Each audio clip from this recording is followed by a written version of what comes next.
Gonzo, how have you been? Hot, very, very hot. Not in a sexual sense. Well, that as well, but actually the temperature in here is unbearable because a lot of people won't know. Behind this fine shroud in which I sit, there's a tumble dryer, and Mrs. Gonzo's been drying a lot of clothes. I've got some lights the other side there, and I'm very hot, mate. How are you? I'm not too bad, actually. I've been doing much. International break, as always, means we can go do extra activities. Yes, yes, yeah, like drying the washing. Yeah, that's entertaining enough for yourself, I suppose. While it's international break, it's the same news as always. Declan Rice. This time it's a little bit different. Instead of thinking, should he sign, should he sign? We now know exactly what he's been offered, and that is the talking point I want to start with. Should we know what he's been offered? No, we shouldn't know that at all. There's no doubt. There's no doubt about it. I don't know. I don't know why it's leaked. I don't blame anyone for taking it and taking the information that's offered. But why is the information offered? Let's not beat around the bush. It would appear that that David Sullivan has offered the information to Claret and Hugh. Probably, I don't blame them in the least for putting it out there. They've got to fill a number of stories every day. That's the very nature. But why is it done in such a way? I don't understand it. I don't think it's helpful. In fact, no, I do not think it's helpful. I think it's. I just think it's a strange way to negotiate, because it is done as a negotiating tool. It's not done as information so as us fans can be enlightened.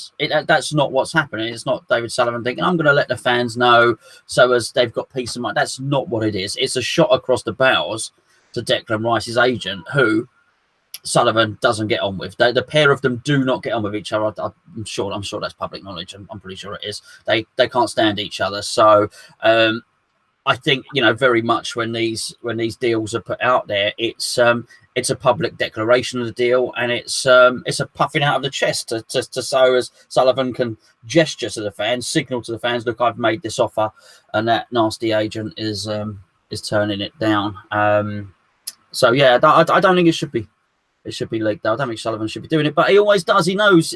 What did he say before that Watford game all those months ago, that when he was going to do things differently and he was not going to leak stuff? And I know it was more about players and transfers at that point. So we've had it with players and transfers. We had the thing with ex-employee a month or so ago, maybe, with the leaking of the team. Not that was Sullivan leaking the team, of course. It's just a lot. There's more leaks than a colander in West Ham, really, isn't there? Yeah, just as there's a couple of people in the chat, I'm on a live chat on YouTube asking what the offer is. So just in case you don't know what the offer is, you might not know if you're not on Twitter or read any of the websites, etc. Declan Rice has been offered £21,000 a week basic salary, with an extra £20,000 if he starts a Premier League game, £10,000 if he's on the bench and comes onto the pitch, £5,000 if he's on the bench and doesn't come on. Then every 15 Premier League games, he gets an extra £5,000 a week. Sullivan obviously thinks he's made more than a fair offer to Declan Rice, and this is why he's now gone to his contacts in the West Ham social media world. And as you said, Claret and Hugh said, here, this is what we offer Declan. They've decided to put it out. But it's just, the whole thing is wrong. The whole thing is completely wrong. I should not know about this offer. You should not know about this offer. And it's what he's trying to do is he's trying to get the fan base to turn. I think he's trying to get the fan base to turn. Maybe not on Declan. Maybe it's on Declan's agent, etc. There's two camps right now. There's West Ham and there's Declan Rice camp. And it just feels like there's a seesaw. And right now, Sullivan is trying to tip the seesaw in his favour, get all the fans on his side, say, actually, Declan Rice should be signing this deal. And I've seen a lot of people, it's worked, because I've seen a lot of people on social media now saying, well, if Declan doesn't accept this, he's a greedy so-and-so. But Sullivan's plan is working, and this is what frustrates me more, that people are not seeing beyond what is at face value. Now, we can all see the deal, but let's take away what the contract offers to Declan this year and look at what is happening. That is, our chairman is putting out very confidential information out there in the open, so the fan base will turn on Declan's agent and stuff. And that is completely wrong. It's so embarrassing on so many levels. It's unbelievable. This should be between the club, Declan Rice and the agent, and nobody else. Even when it gets signed, nobody should know what it is. We will know. It will come out, but no one will know 100%. I could ask you how much a certain player is right now on per week. You could probably give me a guess. You won't be a million miles away. If I say, what's Lanzini on, you probably say 70 grand a week. You won't be a million miles away. But you don't know. You don't know what his bonuses are. This is literally his entire contract. This isn't just he's been offered 21 grand a week and extra month bonuses, etc. This is his actual detailed contract, it's just so embarrassing. It's just, I feel sorry for Declan, actually. He's been backed into a corner by this getting leaked out now, because if he rejects this, some fans will say, well, hang on, that was a fair offer. You've got a fair offer there. And I don't know if Sullivan's played a genius move here or not, because his plan, as far as I can see, is working in large parts. And it's scary, actually. It is scary. No, I see. I disagree. I think I don't think it's genius. I think it's a foolish move. I think Sullivan has been very, very naive, actually, on here. Let's get things right from the outset, though, because stuff has always got leaked. It just seems to happen at West Ham worse than most. Do you know what I mean? And it's not just Sullivan. It's, you know, it's everywhere. It's everywhere. The leaks come from everywhere. That's why we have it with the transfers. That's why we have it with the team. That's why we have it with this stuff that comes straight from the head guy. But this has happened at football clubs for a long, long time. What's different now is that fans no longer go to newspapers for their club news. They no longer go on to teletext. Everybody would remember the old days of waiting for the page to come round, your page number on CFAX and whatnot. So traditionally, a chairman would have leaked something to his favoured journalist in the press, because they would know that their fans were going to go and get their news from The Sun or The Guardian or whoever else. That's not happening anymore, and just Sullivan's move with the times, so he's leaking it to the social media, because this is where West Ham get their, not just social media, West Ham media, let's call it, which we're clearly a part of that as well. So that's why it gets leaked there. So he's actually leaking it. He's just modified it slightly, but you're right about the detail being so fine, so accurate. And I understand there's actually more detail than that even, I think, but believe it or not, I've got to say something for. I'll say no more. I don't want to upset you. I don't want to upset Sean, but by speaking out. But there's actually something else in there which I'm not going to reveal, which Claret and Hugh have actually not said that was in the contract offer as well, because they have thought that actually that is completely detrimental as well. So I think it's a very, very bad move on Sullivan's part, and where I think it's foolish, very foolish. Is this final offer thing? He's put it out there and he said, this is the final offer. This is the final offer. Well, why do that? You've completely backed yourself into a corner, because it shouldn't be the final offer, because you've already used this as a negotiating technique. Surely this is a negotiation. We've already established it should be a private negotiation, but you're doing it in public. Don't say private offer, because actually I understand. I don't think Declan's backed into a corner. I think Declan's in a horrible, awkward position. But Sullivan's backed himself into a corner because he said final offer. Now, is he going to lose face by offering him what he knows he will sign for, which is, unfortunately, it is getting leaked a little bit from the other side, because we know what Declan will sign for. So obviously that's not been leaked from Sullivan. That's come from the other end. So we're seeing this public game of chess being played out. But what I do know is that it will be decided. You know, Declan will make the decision himself, and he is strong-minded and strong-willed enough to know what's going on, that he'll make the decision himself. I think the final offer thing, I don't think it is a final offer. Sullivan's probably not said that to Rice and his agent. I think it's Sullivan's way of saying it to Rice unofficially, so that if he makes another offer again, he can do the whole, I never said it was a final offer. That came from a West Ham website. That's got nothing to do with me. I never said that. No one said that. That was them picking up wrong. I don't think it is a final thing. I think it's just his way of getting it to the agent without him actually physically having to say it, etc. It's been a hard couple of weeks for Rice, because not only this, a couple of weeks, a week ago, whatever, Sky Sports put out saying that Rice had decided to play for England, which they then later deleted the tweet, etc. But when that came out, I was really angry at that, because I just thought, literally about an hour before that, Martin O'Neill said in a press conference he'd spoken to Declan and he's going to take time with his family. Declan Rice had favoured that himself. The Irish FA's tweet, Declan Rice favoured that on Twitter. It was there to see. That was Declan Rice saying, this is correct. This is what's happening. I'm taking my time. An hour later, Sky Sports said that he's away to play for England. The amount of abuse the boy gets, though, on Twitter, all you have to do is scroll under the tweet to see people calling him a traitor, etc., etc. It's not even factual. And then Sky Sports delete the tweet and think, well, the damage is done now. He's had all this stuff hurled at him. So he's got two massive things. He's got two big clouds hanging over him right now. And that boy's got a lot of pressure on him right now. He's handling it really well on the pitch. But it's an obscene amount of pressure to handle.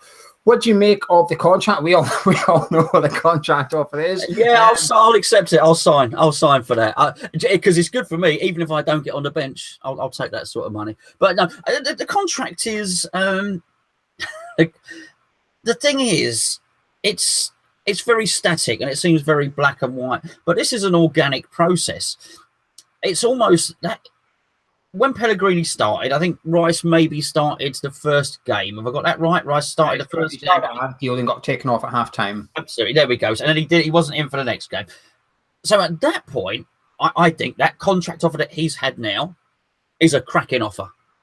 I think at that point, I think he probably accepts it at that point. But here's the thing, the situation is organic. Things have changed. I mean, I was at Brighton. I thought he was the best player on the pitch. I know you do get a better perspective when you watch it on telly, and I wasn't there. And there's a lot to be said. I like watching a game on telly as well as going. But from what I could see, he looked our most committed player, and that's testament to. And I actually looked back and I thought he was possibly our best player in the game before that, and maybe even the game before that as well. Now you may argue, you may say the different one, but in my opinion, I thought he was at least 7 out of 10 on all of those 3 games. So now you're actually dealing with a player who's performing very, very well. So actually the organic process of what's happening, actually that offer probably doesn't resonate anymore, because when he's just been hauled off at half time against Liverpool, actually, that's fine that Wilshire's earning more money. It's fine that Fredericks is earning more money. Well, it's not so fine now, because actually Declan Rice is arguably our best player. So now he's earning considerably less. So the contract offer doesn't look so good anymore. It's a very, very rare thing. We've waited a long time for a young player to come through and do well. That's why, I mean, you know, we went and saw him to get the photo, to take Jakey, take my son around to get a photo taken afterwards. Not particularly Declan, but all of them, as much as we could. And he was having his photo. Lots of the players were very good, and he was having his photo taken with lots of people. The amount of time I heard people saying to him, "Oh, they walk away, guys, the next Bobby Moore he is." And lots of people said that, and people were thrilled to meet him. He's very friendly, very nice. Nice man. He was very interested in what the Baz was doing, collecting for Isla. He felt the bucket, and he was saying, "Oh, they've always done really well." He's a nice lad, but he's not the first person at West Ham youngster to be the next Bobby Moore, and we are desperate for that. That's why we give him these tags. Unfortunately, it don't happen to Freddie Sears, or Stanislas makes it at Bournemouth, or Tompkins goes. It doesn't quite happen. He goes to Palace. We've waited a long time for someone to come through and be mustard, and be the real deal, and he is the real deal. And with that in mind, I just don't think you can play this game of Russian roulette with the offer. Look, if he's offering 200 grand a week, no, but he's not even asking for a wage that would make him in our top 10 players. So I would ask you, I know what your answer is he one of our 10 best players at West Ham? Yeah. So the wages, just give him the money, give him the 35, The other thing to consider is he was after a new deal since the end of last season. If you work out the difference, he's missed out on 18 grand a week, if you like, basic salary between then and now. That's £385,000 or something he's missed out on. So he's missed out on nearly £500,000 by not signing the deal back in May, if he had one, to today. That £500,000's got to come from somewhere. He's every week we this negotiation goes on. His wage demand probably goes up by 2-3 grand, and understandably so. You're right. If he's not been the man match the last 3 games, he's certainly been in your short list, the top 3-4 players. And I would include the majority of the fan base in that. We'll all have our different one, but we will all consider Declan as one of the contenders, etc. But I said a seesaw earlier. It is a seesaw. On one hand, you've got a 19-year-old.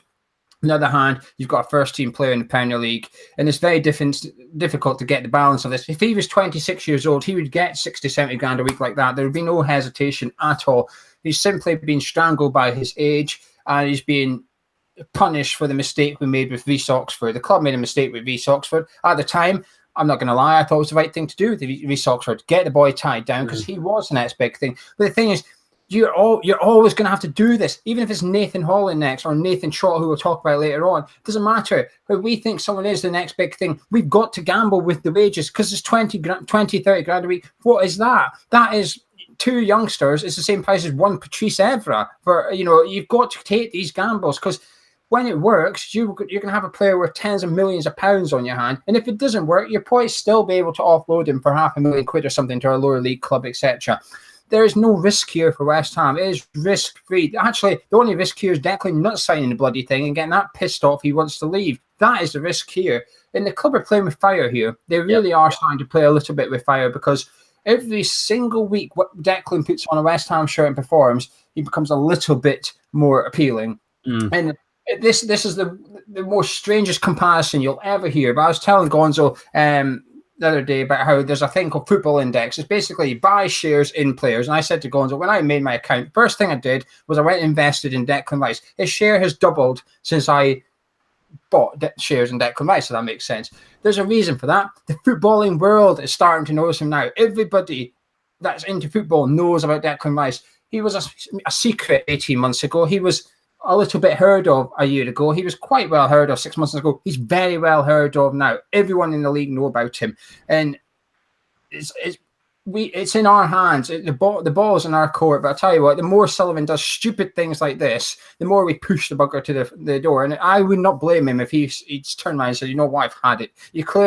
This is a chance for West Ham to show Declan what he's worth. I just think we're taking the piss a little bit here for Declan.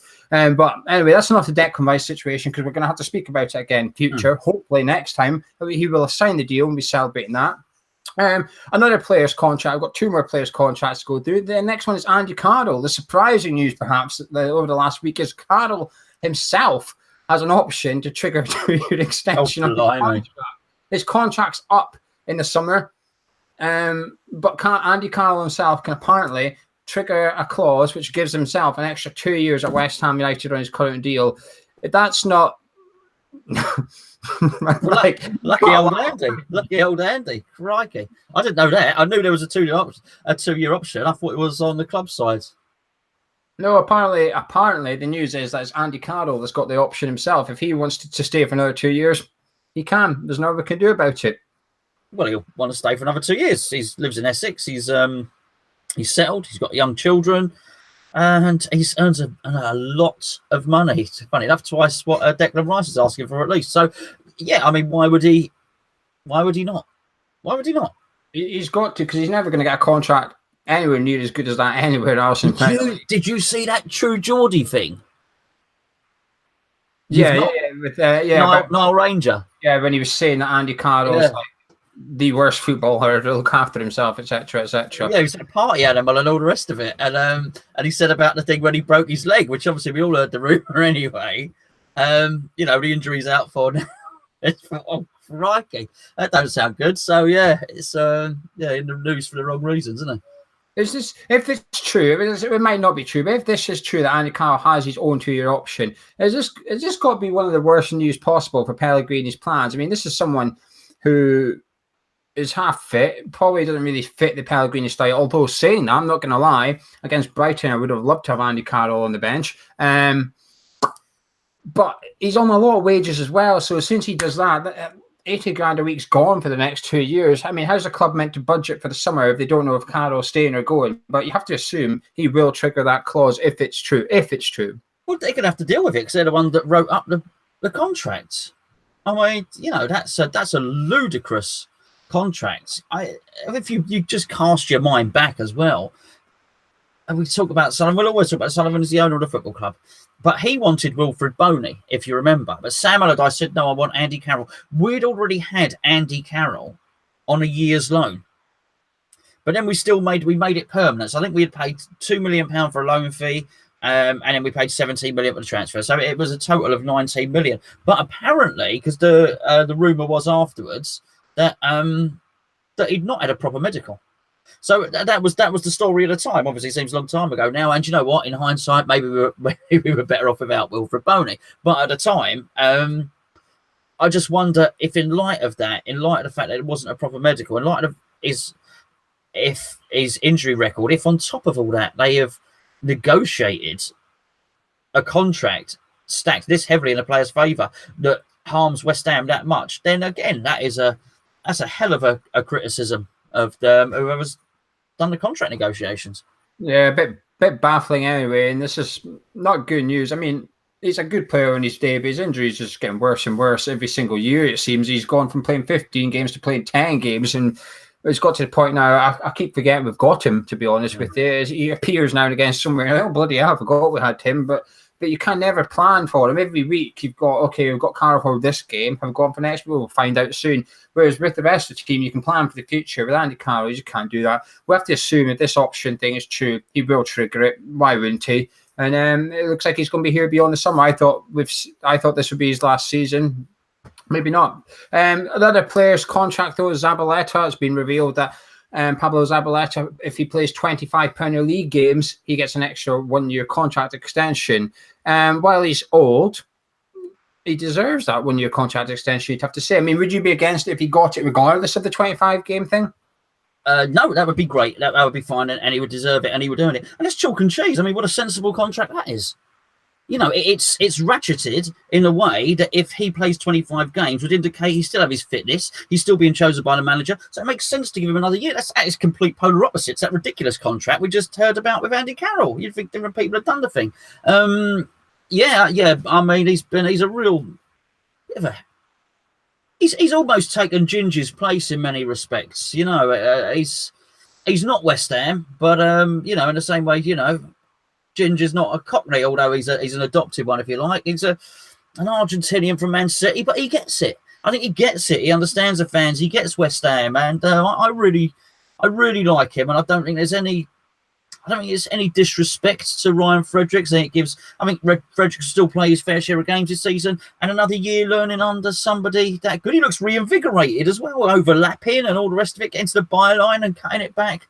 I've got no problem there at all, and I do think. I know the Noble thing has got a lot of press, hasn't it? When we got thumped, and then Noble apparently shouted at everyone and told them to pull their socks up, which I'm sure is absolutely true, by the way. But if that's happening, you need people like Zabaleta around as well to get the impression he's like that, you know? Yeah, I get the feeling Zabaleta probably acts as captain to Mark Noble sometimes, if you know what I mean. Like, he almost takes on the fatherly role of the squad. I think he was my hammer of the year last year. He's probably in contention for it again so far this season. I swear he's got faster this season. I'm convinced Zabaleta has somehow got faster. Like, there's never been a question of if he's fit enough. He's always been fit enough. It's just a question of could he keep up with the fastest wingers in Premier League. The answer to that is still no. But I think for some reason this season often we've been passing the ball about or whatever. He's just gone bombing down the right, whether it's on the far side of the pitch or wherever. You think, is that bloody hell, look at him go. Where's he got this pace from? And I really like his partnership with Yarmolenko. I think they've got a good understanding, them two together, actually. And it'll take a very strong right back to get Yarmolenko to be disciplined and track back. I'm not sure Fredericks is the type of person, although I haven't seen much of him, to shout and scream at Yarmolenko and get Yarmolenko to track back. I'm not sure he's that type of. Zabaleta will. Zabaleta talks, you listen. Surely that's what it's like at West Ham. It has to be like that. The guy's a winner. He just oozes class and professionalism, etc. And the 25 games things make sense. 25 games is a lot of games in a season to miss. I think we're 8 games in. I think he's missed 1 because Fredericks played it. So he's 7 games in. So he's got to play 18 of the next 30 in order to activate this cause thing. So makes sense. Fair play to the club for this deal. And it also ties Zabaleta in a little bit. You do wonder if maybe we went to negotiate with him halfway through the season. Zabaleta might not fancy it anymore. He might want off, actually tough, because if you play 25, you're stuck here now. So it's a clever thing to do. But it also means that we don't want him. Once he's played 20 games, Pellegrini thinks, well, I'm going to use you very, very, very sparingly here so you don't hit that 25 thing. It happens at football clubs. It's not nice to see it. We can all name players, etc. that has happened at where players have played certain games, and if they play another one game, we owe a club money, or he gets a contract extension. Zaza, remember?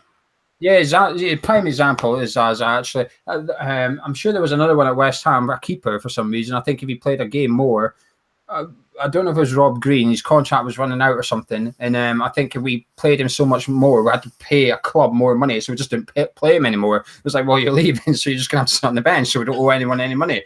So it happens like that. And January transfer window is coming up, Gonzo. Some of the rumours have started, but the one that I'm going to touch on tonight is Gary Cahill. We're being linked to him. His contract's up at the end of the season. So we're being linked with a cheap move for him in the January transfer window. I mean, centre back, do we need him? No, would be I don't know this rumour. I've not heard of this. I've been working till quite late tonight, to be fair. But no, I don't. Sorry, I'm just reacting. That's a surprise. No, Yeah. because Declan Rice would surely go back there if we need to. We've got Ogbonna there as well. I like the pairing. I wouldn't want to see Cahill come in and break up this fledgling pairing of Balbuena and Diop. That's looking good. It's getting better. No, he'd want big wages. That'd be another one as well. No, there's nothing wrong with Cahill. Nothing wrong with him at all. But I just don't think we need him. The money's better spent elsewhere. Yeah, I agree with that. I don't think we need a centre back. Actually, we've got a good partnership, a young partnership in Balbuena and Diop. I don't really want to see it broken up. I think we have more than adequate backup in Ogbonna, and then Reid will be back eventually at some point. Whether he's back in January, I don't know, but at some point Reid will be back. And then we've got the likes of Oxford and Rice who can step in if need be. I like our new sign younger players thing, and Gary Cahill is a step in the wrong direction. He's a good player. He's a fantastic head hand. I'm sure if we signed him, he would actually be good. But, I don't want to see us lining up with a 33-year-old Zabaleta and a 33-year-old Gary Cahill. I would just think, it's just a bit short term again. I like this long term approach that we've seen in the transfer window. Let's stick to that. Talking of short term, looks like Josh Cullen's loan might be turned into a permanent one in January. His contract's up at the end of the summer. We did say that we thought we'd never see Josh Cullen in West Ham again. It looks like it's a way to happen in January. Where did he go again? Charlton. He's gone. They were raving about him a couple of weeks ago. One of Charlton fans was raving about him, actually. Yeah. Apparently he's played quite well there so far, and they want to sign him in January permanently. I think they're going to play. The fee will be very, very small because he's free in the summer. So I think they're just happy to pay the very, very small fee to get him rather than anyone be able to get him at the end of the season, if you know what I mean. Well, good for him. Hopefully, that shouldn't really be any fee. He's been he's waited patiently. I think he's been a good servant. It's not quite worked out. He should be allowed the freedom to go to the club he wants. If what he wants to do is go to Charlton, which I guess because he's been at West Ham, he must live in or around the London area, so it keeps him a London club. Good for him. I wish him well. I would also let him go for free as well, but I'd add a clause: if you sell him, we get half the money or whatever, just in case he does go there and really produce the goods in a championship club, pick him up for a few million quid, then that's when we cash in. Let's not cash in on Charlton taking our youngster. Let's cash in on Josh Cullen succeeding at Charlton instead. I'd rather see these kind of deals, etc. The other one player that's been linked with a move away, which will concern you because you rave about him, is Nathan Trott. Man City. Yeah. What? Man City and RB Leipzig are being linked with Nathan Trott after his performances for the England team more than anything. He's been earning rave reviews away with the England squad every time he goes away. And as you know, Germany are investing a lot. They invest in young talent, but they're particularly looking at young English talents. And Nathan Trott's one of the ones they're being linked with. No, I've seen Nathan Trott play twice live. And I said both times he's like David De Gea. He's really, really good. He's excellent, actually. He's an excellent goalkeeper. I cannot wait for him to come for West Ham. Man City got Angus Gunn. He's a good young keeper, isn't he? I want to say he went somewhere. I don't know. I'm not 100% where. I think he's gone somewhere. Oh, is he? Not they would stop them. Why would they not want more good players as Man City? They've got lots of money. No. West Ham have got to tie this guy down. He is very, very good, particularly with the age at Fabian. I mean, I could see a situation. Fabianski is brilliant. Fabianski, couple of years, 2-3 years.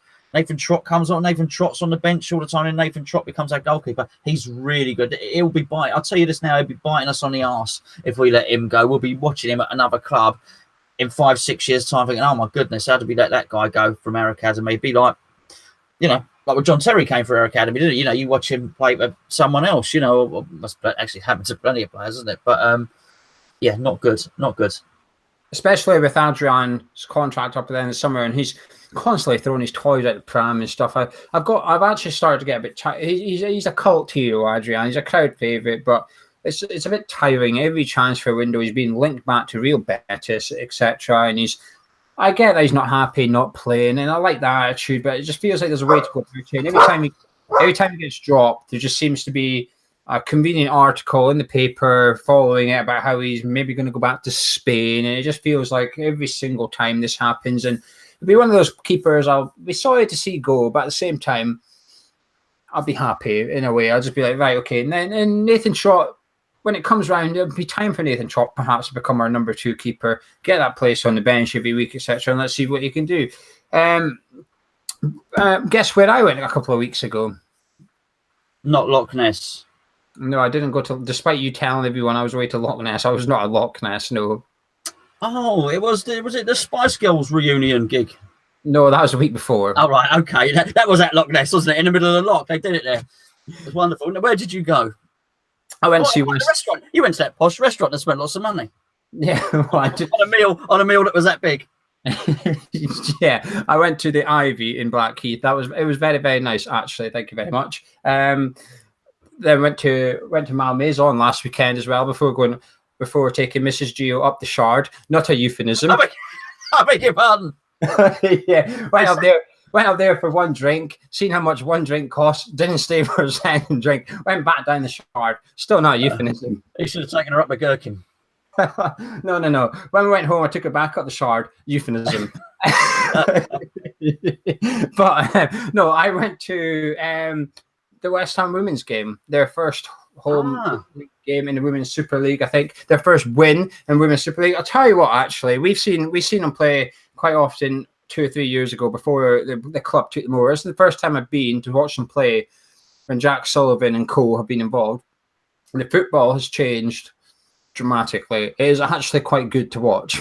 Whereas when we went, it used to be very kick and hope. It used to be the ball got booted, maybe 15 outfielders ran towards the ball. It got kicked about a bit in a little huddle. The ball would then get booted somewhere else. They'd all run over to the ball. The ball would get kicked about a bit. A crunchy tackle would go in. Another one would go in. But it's actually West Ham played really, really well. Actually, it was almost like what Pellegrini's doing. It was the male squad, the senior squad. The ball was getting played out from the back all the time. It was kept on the floor. Pass. They've 1 or 2 players on that side were very, very good. Their left back was doing better crossing than I see Masuaku do. That's fact. I'll tell you that. She was actually better than Masuaku at crossing. They won 2-1, but they were good value for the money actually. And next Sunday they're at home to Liverpool. They were good value for money. Yeah, it was £5. How did you pay to get in?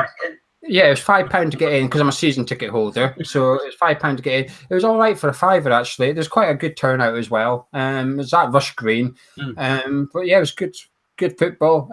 But none of this faking stuff you get in the Mills injury. There was still crunchy tackles, but they just get up and get on with it, don't they? And so it was good. They won 2-1. Liverpool next Sunday is at home, so I'm going to maybe go watch that after the Spurs game. And this Sunday, they're on 2 days' time, they're on BBC One. They're away to Man City, which they're probably going to get a whooping. But if you go on BBC One, whenever kickoff is, I think if you push the red button, you can watch the game live if you want. I want to watch it. Just something for you to, if you want your West Ham fix this weekend. Marko Navic is playing through injury. Did you hear his comments? Apparently so, which is a slight worry. But there you go. Yeah, good for him. I can't imagine him doing that at Stoke. Actually, funny enough, as soon as I saw the article, I did think that there's a level of commitment he has at West Ham that wasn't evident at Stoke. Apparently, he was a bit sulky. He was a bit he still looks a bit sulky at West Ham. Having said that, I've got to say he stopped for he was good as gold, that guy, because he wasn't even behind the cordon like the other players. He was out with the fans. He was good as gold. But there was just I felt at Stoke, if he could have missed a game, he would have done.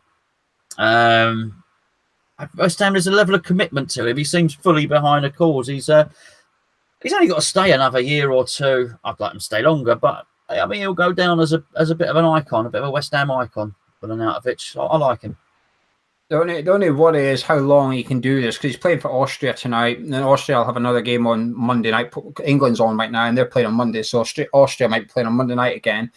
There's 2 games for him, and you do think, but I'm not one of these people that think he shouldn't be playing, because a lot of people said he shouldn't be playing for Austria. Well, actually, what right have West Ham got to say that he can't play for his country, but he can play for West Ham when he's injured? I don't think, if you're going to play for West Ham when you're injured, I think you're going to have, it's perfectly acceptable for you to then go play for a country when you're injured.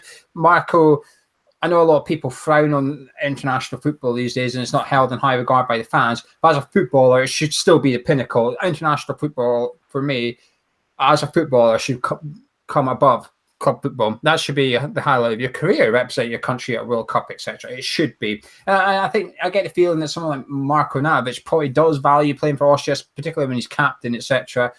He's always got an ego. What better way to feed the ego than captaining your country? So I've got no problems with him playing for Austria. I just hope he comes back. I'm going to say fit, but 80% fit, so he can play against Spurs. But at some point, you do wonder if he's going to need to be left out of a game. We left him out of. Was it no? What game did he? He didn't play. When Antonio started, didn't he? Antonio played up front. Chelsea. Chelsea. He didn't make it against Chelsea, and I do wonder. We've got another game coming up where it's probably going to come too soon for him, like the cup game against Spurs, for example. I'd be surprised if he was to play all the games, etc. Just needs to be handled a little bit carefully. But anyway, question time on social media. If you're on YouTube and live chat, feel free to bang your questions on. I will start jotting them down, and while we have a look at the ones on Twitter. At Tommy_Gun86, Tommy says, if you had to have relations with a mermaid, which just Tom. Yeah, just concentrate. Tom. Would you rather it had a human top half and a fish tail, or a big fish head but human from the waist down? The tail, because we can still engage in activities and have a normal conversation. But obviously, won't be able to take her up the shard. I too choose the fishy tail. But anyway, moving on. Hammers fan and shooting his number says he's asked a few questions. Says, do the media hate us? No, there's a lot of West Ham fans in the media. They don't hate us. They hate Mourinho at the minute. It's fine. They're focusing on bullying him. There's always a bullying campaign going on, but it seems to be focused at Old Trafford just now. And has Masuaku actually been that bad, or do we always need a scapegoat? And would you try Ogbonna at left back? Ogbonna at left back? No, yeah. Okay, two questions. No, I wouldn't. No, he's not mobile enough to play. I know he's played there for Juventus, played there for Italy. I know, I used to say it myself. But then he has played left back once or twice for West Ham, and it don't work. So Masuaku is still a better option than Ogbonna, but Cresswell. Why would we play Ogbonna when we've got a perfectly good left back there anyway? So no, left back should be Cresswell. I didn't think. He's had a couple of poor games, but let's not lose sight of the fact everyone was raving about him and posting clips on the internet of him being like Lionel Messi last season. So, but I would play Cresswell, and I think both you and me, Joe, have said that consistently since the start of the season. But every time we lose, it's not always Masuaku's fault. I know the marking and whatnot; it was right in front of me. But yeah, there you go. Yeah, I when we were posting clips of him, though, we were posting clips of him as a left wing back, and I think that's where it's all gone a bit tits up, if you like. He just struggles as a left back, but most of the modern fullbacks are questionable defensively. Most of them are. We've got a rare one in Zabaleta, but all you have to do is look at our other right back, Frederick. So is anyone competent with him at right back? And he is a right back compared to thing. Cresswell, I prefer Cresswell to Masuaku anyway. I don't think Masuaku is a scapegoat. I don't think there's been like a vendetta against Masuaku. People just pointed out he was at fault for the goal. That was it. That's all really. I do think long term, next summer, I think we need a left back. I do think our left backs, I remember saying this to you last week or the week before, that our left back would actually be on my radar in the summer. Can you move Masuaku upfield? I think you'd have to sell one of them, Cresswell or Masuaku, and they would get a decent fee, and you'd be able to use that fee to go and try and hopefully get someone a little bit better defensively, if you like. Ogbonna left back, not for me. That's way too defensive. I like this attacking fullback thing. I don't want to see it change. If we were drawing a game, we were winning a game we could see out, yeah, bring Ogbonna on. He's probably defensively quite sound there. But I wouldn't want to see Ogbonna running down the wing trying to cross the ball, and I wouldn't really expect much. He's not the quickest player either. He's probably slower than Zabaleta. So it would be totally against the style that Pellegrini's trying to play as well. Yeah, so it's not for me, Ogbonna at left back. We've got, what would that say to your two left backs? So that'd be a right slap in the face to them. I mean, I'd rather shoehorn someone there than play one of you two. At Rafa070112, Billy Hammond, Billy says, is it tea in first or last in your cups of tea? Tea in. Sorry, is it milk? What do you put milk in first or last? That's a ridiculous thing. No one puts milk in. There's something wrong. If people put milk in first, there is something wrong. You need to have a word with yourselves. You only have a word with yourself. The water for a tea, right, needs to be 100 degrees. You even leave it to drop down to 95 degrees. You need to brew. It needs to be 100 degrees. When you put milk in there, it brings it down. It's not. If you like a weak, milky cup of tea, then that's probably the way to do it. But if you like that, you probably would much prefer a hot chocolate or something. You want tea, nice, strong cup of tea. I've drunk it. I can't even show you. Nice, strong cup of tea. Milk in last and a little bit of it. I completely agree. I think you're a paedophile if you put milk in first or something.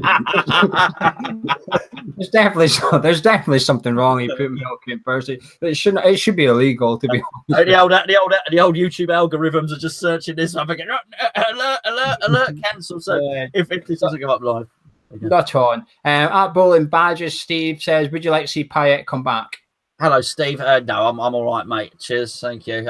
Brilliant player, best player we've had in years. So, but no, depends on the deal. To be honest, if 30 million, no. But if it was 10, 15 million, of course I would. He's still the best player I've ever seen play for West Ham, probably me being alive, and that he's still doing it over in France. He is still doing it. It was just the other week he put a keeper on the arse when he rounded him and stuff. I miss that. I actually miss that. I miss his trickery as you get. Even when we've been playing well, you do miss that little bit of showboating. You do miss that.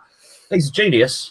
Yeah, you take a gasp of air, don't you, when he goes to do something? You do just, what's he going to do? Every time we get a free, when we had that free kick against Brighton, what would have done to have Payet on the pitch? Oh, you see, now you're starting to sell it to me. I'm starting to change my mind the more you're talking now. Just for a quick update, Marko Natovic has just scored for Austria. Dodging here or not, he's still scoring. At Lynn Cannell 51, Lynn says, do you think we will get any new players in January? If so, what positions will be addressed? Yeah, hello, Lynn. I think a central midfielder I read somewhere yesterday to replace Sanchez. I can't imagine there's any more money in the coffers for any big signings. So I'd expect a loan deal or something. One loan deal that might be interesting, I think there's maybe some legs to this, is Mascherano.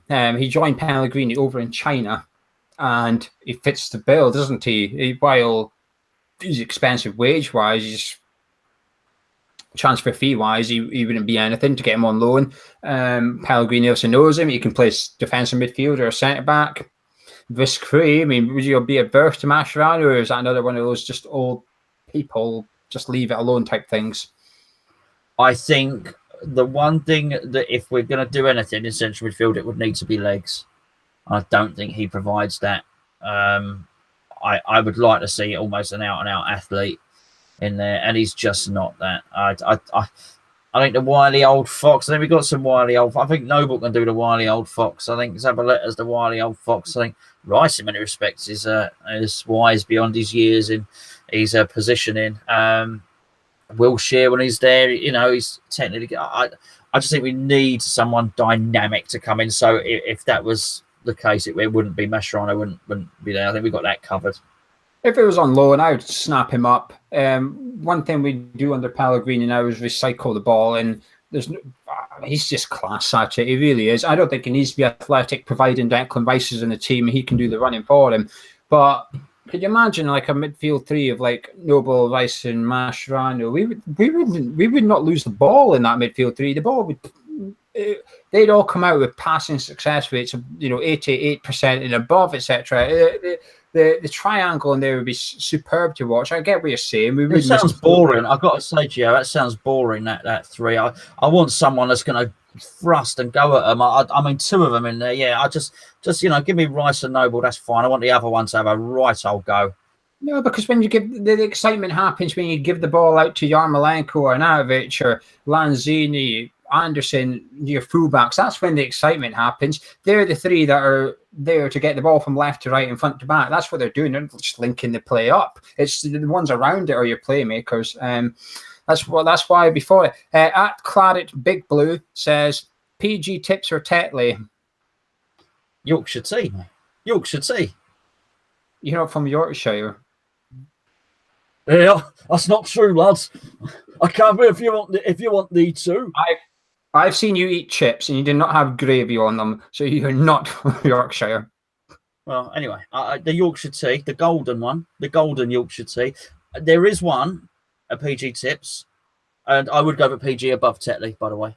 Unless, of course, Tetley wanted to sponsor the cup of tea, in which case Tetley is the nectar of the gods. But in the event of that not happening, in fact, anybody that wants to sponsor cup of tea, a tea company, then I will say wonderful, wonderful things about your tea. But until that event happens, I would go with a PG Tips before the Tetley, but PG Tips do a special blend. Maybe they do a golden one as well. I sent me a golden packet. I like golden tea. I would go for PG Tips. It's what I had tonight. When I'm up here, I have PG Tips. When I'm with Mrs. G, I have to have that Twinings English breakfast. That's what I get given. It's all right. I prefer my PG Tips, but I'm not told her. Don't want to put her out. I just get on with it. Don't answer put up with the 2 bob tea. If the season ended tomorrow, who would you vote for your Hammer of the Year? At Scotty D_WHUFC is asking a question. He said he would vote for Noble or Rice. Yeah, I would probably go. I'll probably go with yeah. That's not a bad shout. They've both done well. I'll probably go with Declan. Though to be fair, Fabianski though would be you'd be hard pressed to not give it to Fabianski, who's been absolutely brilliant. Yeah, well, yeah, tough one. Hopefully the season doesn't end tomorrow because the international break it's felt like it's ended. It's Fabianski for me. He's been superb. At Jack Buckin 69 says, "How bad do we miss Chico?" And just for the show, West Ham actually had a little practice match, as they called it earlier today, where they got beat 3-1 by QPR. Hernandez played and scored from the penalty spot. Patrice Evra played left back as he's regaining fitness for West Ham. Let's just hope that's all he's bloody doing at West Ham. I do not want to see him sign. We do not need a third left back. We do not need Evra back at West Ham. Until if we somehow give Evra a new deal, I don't think we will. If we do, Declan Rice might as well just hand in our transfer request tomorrow, because that would literally just be taking the piss out of Declan Rice if we were to sign Patrice Evra again. But anyway, the question, how bad do we miss Chico? What I'm going to say here, not very. Very rarely this season have I thought, I wish we had Hernandez on the bench, because I've got to the point, I actually quite like seeing Perez come on. I think he did well against Brighton. For all he didn't do anything glamorous, if Arnautovic had buried that chance at the end, we would all been praising Perez's assist because the way he weaved in out those defenders and gave it to him on a plate. Do we miss Hernandez? Times we probably do, but not as much as we should have. We do not miss him like he's a 100 grand a week player, which he actually is, and that is a concern. No, maybe not. But I still think I would still rather see Hernandez come on than Perez. I mean, I've not seen. I was there, but you know what it's like at a game. You don't see. I'm very low. I was in the front row, very low. You don't get the full perspective. I thought he looked a bit crap actually, Perez. So I've not seen that bit that you're alluding to, or maybe I did, but I wasn't aware that it was Perez. He doesn't sort of stand out. Maybe he needs to wear gloves or wear pink boots or get a big afro like Fellaini or something like that. But he just doesn't stand out on a pitch. So I didn't notice. But I think there's always room for someone like Hernandez. I don't think we've seen the last of him yet. I think he's still got a part to play this season, and I think there's an important goal or two left in him. But do we miss him in terms of the style of play that Pellegrini's doing? No, I don't think we do. Yeah, interesting. We're moving on to the live chat on YouTube. Keep your questions coming. I've got a few written down, but it's difficult to do everything at once. I'm not a woman. I cannot multitask. Starting with flight time, there's some rumours tonight of Defoe coming back in January. Would you like to see him back? I like him, but I don't. It's another older player. I don't. I know it's the first I've heard of it. I can't see why. I can't see how. No. Where's he playing? Is he at Bournemouth still? Yeah, he's still at Bournemouth. He obviously can't get in for Bournemouth because they're King and Dewberry are playing so well. No. I wouldn't have him either. I think a year ago I would have, but we were desperate a year ago. I think we need to get out of this mindset of relegation team. The last 2 seasons we've headed into January transfer window in a relegation battle. This season it doesn't look like we will. God forbid we don't. But I think we need to change our mindset a bit. In the last 2 seasons we have gone in thinking, oh, crap, we need something here. Okay, we wouldn't have ended up with a bloody Jordan Hugo, but we went in scraping around, desperate to take anything that could give us a little glimmer. Even if someone could score 2 goals between January and May, it was worth taking him because we didn't know who else would get the 2 goals for us. But I think we need to get out of that mindset and now start thinking about next season, not thinking about January to May. I think we need to start thinking, actually, do we need this player in a year's time? Do we need Defoe August 2019? No, we do not. We do not need him. He's too old. He's someone, come the end of May, we'd be thinking, we need to get rid of him now. He's too old. We need to cut that out and get someone fresh in. So let's not do this short-term fixes. He's not even fixing anything. We don't have a goal-scoring problem. No more short-term mentality, please. Long-term planning. That's why I want to see it. And Defoe is not long-term planning. And neither is Gary Cahill. Neither is Patrice Evra. I want to see players that are 25 and younger, or they're a broken toy when they're in their late 20s, i.e. Yarmolenko, who didn't work out for it, Dortmund, Arnautovic, who was inconsistent. I don't mind those ones, but let's be a little bit more adventurous. And the only one player I don't mind next summer again, who isn't adventurous, would be like Ryan Bertrand, for example. That is plain simple. But you know what? We're getting probably one of the best left backs outside the top 6 of English football. Not my first choice, but we'll cover that in another show. Ben Davies says, red or brown sauce on your bacon roll? I don't like either. Pardon? I don't like ketchup. I don't like brown sauce. I don't like mayonnaise. Branston pickle, piccalilli, any of it. I don't put any of it on any of my stuff. I do not eat. That's probably a bit of a revelation, isn't it? I think it's the emulsifiers also. I think high vinegar content. I don't know. I just, they actually make me retch. I would throw up if I had brown sauce. Well, I have done. Well, okay, I've known you for about 4 years. Yeah. I did not know that. I have red sauce. I don't really. It's tomato ketchup, by the way. Not red sauce. Who calls it red sauce? Well, do you know in your household? I assume you have tomato ketchup for your wife and kids. Yeah, it's funny to take this tangent because it is actually a bit of an issue in my house. It's taken me a long time, particularly when my wife is out and I've had to feed the kids. At one point, I wouldn't even touch it. Before I had children, I wouldn't even touch the ketchup bottle. I wouldn't even squeeze it out. Particularly when you used to have to hit it when it was a metal one. But now I can just about to feed the kids. Metal one? You mean metal one? A glass one? Sorry, yeah. Metal. That's really, really old. Yeah, now you've got the squidgy ones. It's I can just about squeeze a little bit on the edge of the plate, but everyone else is mad for it. So it exists. It exists in the house. My son will have ketchup and mayonnaise on the plate for the same thing. So like I dip a chip in a mayonnaise, dip a chip in ketchup. It's disgusting. I think he might be the milkman's. Where do you keep it though? Do you keep it in the cupboard or the fridge? I think no, they keep it in the fridge, but I say to them, you don't need to. It's full of so much crap. It's full of so many emulsifiers, enhancers, and sugars. It would live, honestly, it would live until humans have become extinct, which is about 50 years the way we're going. But that's another podcast. It doesn't need to go in the fridge. Yeah, well, I keep mine in the cupboard. Mrs. Gio keeps hers in the fridge. And we were arguing about this because she was saying it must go off.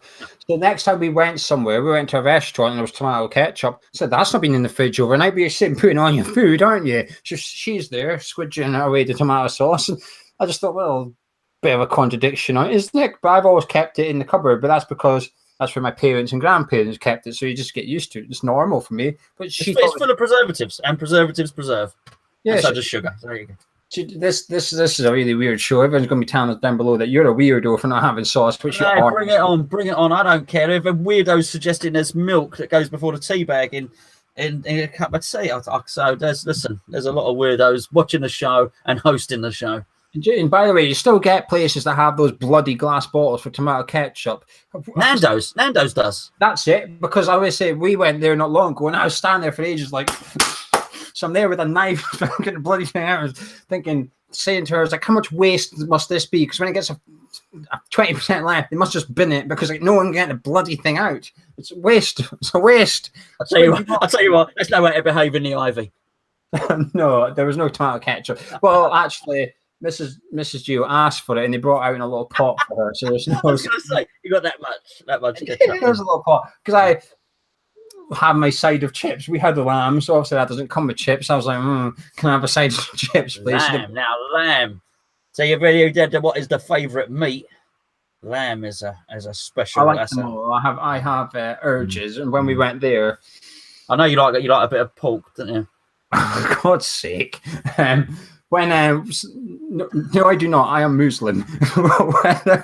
when I went to the Ivy and the lamb came out, I had to find it. I was looking for it. Where is the bloody thing? Is that the lamb? Just a tiny weenie. Oh, horrible! I hate that. Yeah. Go a pub and I'll give you a. It's basically a whole sheep, isn't it? A whole slaughtered sheep. Well, I need to go there because we're at the Ivy. Went to that Chinese place in the Shard for my birthday. She took me there for my birthday, to be fair. It was very, very nice. It's put me off Chinese takeaway now. It was too nice. Yeah, I kind of know it's going to be a bit crap now. But anyway, let's get back to football. It's not West Ham, though. Dean says, Messi versus Spurs, is that the best performance you've ever seen from a player? Did you watch that game? No, but my friend Marcus, he was raving about it. He's a Crystal Palace fan, but he always watches those Champions League games. And I looked at my phone. I had 3 odd texts from him. Messi is the master. Messi is this. Messi is that. So he actually did take a WhatsApp of the screen when the first goal, and he did this sort of bending pass, sort of bounce, and it did look very, very nice. But I hadn't seen the whole performance, but obviously I've heard all about it. Yeah, it was world class. The performance was world class. It's not the best I've seen of Messi, though. I've seen better from Messi, but he tore that stadium up that night. Very something. I can't read my own writing. I can't even read my own question, to be honest with you. So you can't read the name. You don't know who sent it, and you don't know the question. The thing is, I think it was I'll get back to you. I can read some of the thing. Who sell for funds? Who do you sell for funds in January? If you need to sell someone to raise money, who would you sell? Well, you used to try and sell Hernandez if you could, but because he's not featuring. But I just can't see people offering any money for him. He's trying to sell Winston Reid. Maybe he's not featuring, but he's injured. Andy Carroll. Well, he's not going to. He's going to. I don't think we've got an awful lot that we can sell. Him, Antonio. I would add Antonio to that simply because I don't think he's a Pellegrini. Or to keep on topic, sell Adrian to Real Betis and promote Nathan Trott. Give him a new contract. So you're now the second goalkeeper at the club. Yeah, I'd go for that as well. I still wouldn't be averse if Snodgrass left. I'll get a stick for this. I'm not saying he's not been working hard. I've been really impressed with his work ethic and stuff, but I still think there's a limit to his ability. And if I offer coming for him myself, half the team's up for sale in my head. There's nobody. There's only a handful of players I'd be really disappointed if we sold. Obiang, someone that I still wouldn't be averse to selling. He's had a good season so far, but I just think he's limited. I just don't see him. I think we've seen his best performances in the West Ham shirt. It came against Everton probably, but I think that's as good as it's going to get from Obiang. Now he played very well that game, but I just think Wiltshire's best performances is a lot better. Rice's best performances is a lot better than that. And I just think it's better to go in that position. I remember when there was on the forum, someone said, where does Lanzini go? And I said, well, he would replace Obiang. This was after his... And people were saying, like, how did you replace Obiang? I thought, well, just wait, because you're now judging this off the best performance he's ever had in the West Ham shirt. Give him a couple of weeks. And against Brighton, he was back to being like Pedro Obiang that we've known, where he's a 9 out of 10 one week, then he's a 6 out of 10 the next, then a 7, then a 6 again. He's just so inconsistent. It's so frustrating because he's got the ability, he just doesn't have the consistency. But that's why he's at West Ham and not like Arsenal, for example. Yeah, well, I think actually that's when you'll see Anderson start to play when Lanzini comes back. That's when you'll start to see the best of Anderson because he will have someone that he wants to play football with in that sense. And that was my argument about your midfield 3 that you mentioned earlier. I just that extra sparkle in there might be lovely. Yeah, Lanzini, can't wait for him to come back, actually. Indeed. Flump9, who's a very good YouTube channel, Katie, and she does a very good West Ham YouTube channel. Yes. So you haven't checked out already, go search for it, Flump9 TV, search her on YouTube and go subscribe. Unless she's watching this back and she comments below, check the comments and hopefully she can comment and then you can just go click on it and take you over to her. I meant to do Katie a balloon animal. You what? I meant to do her a balloon animal. You know, like a balloon animal. Is this a euphemism? No, it's you that does that. It's you that does that. She popped on a video. I only remember now because she's popped up in a live chat, as you say. I don't read the live chat. People, I sometimes read it back afterwards, and people have asked me questions. I don't read the live chat in Cup of Tea. Gio does. I read the live chat when I do those mental shows where I'm trying to multitask, but I don't read it now. But yes, sorry, Katie. Yes. Yeah, and Katie says, Gonzo, you predicted 11th at the start of the season. Are you sticking with your prediction of 11th? Katie, yeah. I went on Katie's channel, of course. I did a few predictions, and I think some I said 11th, some I said 13th. So you'd have to excuse me that little bit of vagueness there. I'm going to stick with that. As I think we'll win about 11 games this season. I think we'll pick up lots of draws, and I think we'll lose quite a few as well. So yeah, I do think that's roughly where we'll finish. Last question, perhaps. Saul Lunn says, what about Aaron Ramsey of Arsenal? For you who don't know, Aaron Ramsey had a contract offer from Arsenal, which has now been withdrawn. His contract is up at the end of the season. So as it stands, Aaron Ramsey is going to be free at the end of the season. And that's prompted the speculation that in January he will be sold so that Arsenal can get the funds. But I'll tell you what, whenever I see him play for Arsenal this season, he looks like the Ramsey of a few years ago when there was that spell he had when a couple of years after he arrived. He's probably one of the most informed midfielders in the Premier League, and he's lost his way a little bit. He's had injuries, and Arsenal have just been a bit crap. But I do think he's come back to his best. I think Arsenal would be stupid to get rid of him, to be honest, because it would cost tens of millions to replace him. I would love to see him at West Ham. I would absolutely love to see him at West Ham. I think he's a top player. I think he's a top 6 player easily. He's a bit like Jack Wilshere, but without the injury record. Yeah, I think the thing is, he's asked Arsenal for 220 grand a week, and they won't give it to him. So because they won't give him what he thinks he's worth, he's going to leave, and there's just no way we're going to get anywhere near it at all. And I wouldn't want us to give him 120 grand a week, because I just think we're doing enough of that. So we're just not going to get anywhere near the money. Yeah, that's the thing though. But that's what Arsenal have done though. They've handed Ozil etc. that much money, then. As soon as you throw down the threshold, everyone wants a threshold.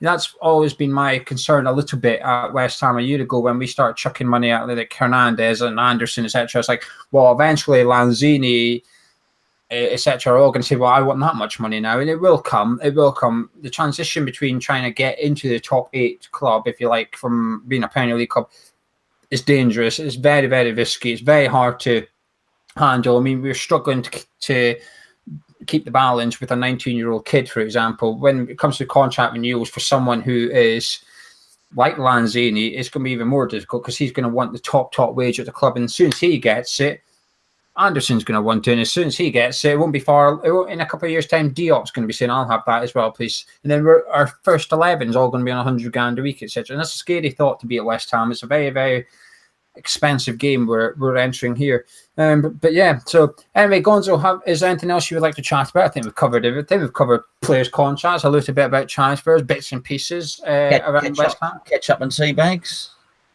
Yes, there is actually. I am. You'll have to excuse my inactivity this week. I didn't tell you my laptop. I haven't even told you. My laptop the laptop was working, but the screen wasn't working when I flipped it down anyway. So I was actually laptopless using a mobile phone, which for me has been a nightmare. So you have to excuse my lack of content, as they call it these days. But I'll be back with a Fantasy League show. I've got one thing. I've got to sing a song for Canning Town Len. But after I've done that, I'm going to come back with a fantasy football show. And I'm fully aware people have been messaging me. John has messaged me. Dale Scott has messaged me. I'm fully aware that Mike is top of the Hammers Chat Fantasy League. I'm not trying to ignore it, even though he probably is cheating. So give me 2 or 3 days and I'll be back with a Fantasy League video and we will go into all of it. It's okay. We've both been skiving. I've been skiving as well. I've been at expensive restaurants and crying when the bill arrives and then going up the Shard. Up the Shard. I like that. Look at up the Shard. Anyway, thanks for everybody that's tuned in. If you're listening on iTunes, be sure to subscribe to the feed. If you're watching on YouTube, drop a like on the video. If you don't mind being kind, it helps the channel out as well. Leave your comments below. Make sure you go check out Katie's channel, Flump9 TV. Go have a look. But make sure you always check out Hammers Chat where you go see Katie. First, Hammers Chat first before Katie's lovely channel, of course. But it's just good to go to once you've been on Hammers Chat. But both Hammers Chat channels. Yeah, but to be fair, we've done no content recently, so might as well just go over. Yeah, watch everyone else. Watch everyone else. Yeah, but we'll have our preview up for the Spurs game midweek next week before I head off down to the Smoke. No expensive restaurant this time, although Gonzo, I have found somewhere in Kent that sells haggis. So I should be having haggis when I'm down there. Mrs. Gonzo, will we having haggis as well? Well, who'll be having haggis? Mrs. Gio. Mrs. Gonzo won't have haggis. Yeah. If you come to my house and you start giving my wife haggis, there's going to be trouble, matey. No, sorry, I mean Mrs. Gio. She's will be having haggis. She's actually tried it. We went to a Scottish restaurant not long ago in London. Yeah. Can't remember what it's called for the life of me. And there was haggis there, and she tried it, and she enjoyed it. She also has black pudding now. McTavish's restaurant. So I don't know what it was called, but it's a very well known restaurant in London. When we booked it, when we got there, people were coming in off the street and they were saying, "No, sorry, it's fully reserved. Piss off!" Now we were sitting there eating away. No. Was it McDonald's? No, there was nothing. Shush. McNando's. Rare with a glass tomato ketchup. I mean, fucking come here, you wee bastard. Yeah. It was just watching her trying to get tomato sauce out. For later. There's people listening on YouTube that are hearing the shot. Well, it's good practice. She was getting good practice on her wrist for later, wasn't she? Anyway, we're now moving over to our show after the Watershed show for more content like Hammers Chat XXX. It's a new channel. You've got to pay to subscribe. Gon's got a new shoe. Nice new trainers. Look at them, claret ones. And now, someone said, Growing Perspective said deep fried Mars bar. But the actual joke is that is actually what we had for dessert in this restaurant. And I'll tell you what, it was delicious. It was really, really good. Mrs. Gio enjoyed it as well. So we will be dining out on haggis. Not a euphemism. We're actually having haggis this weekend before the Spurs game. All right. Gonzo, good night. Up the shots. Thank you very much for joining us. Catch you in a bit.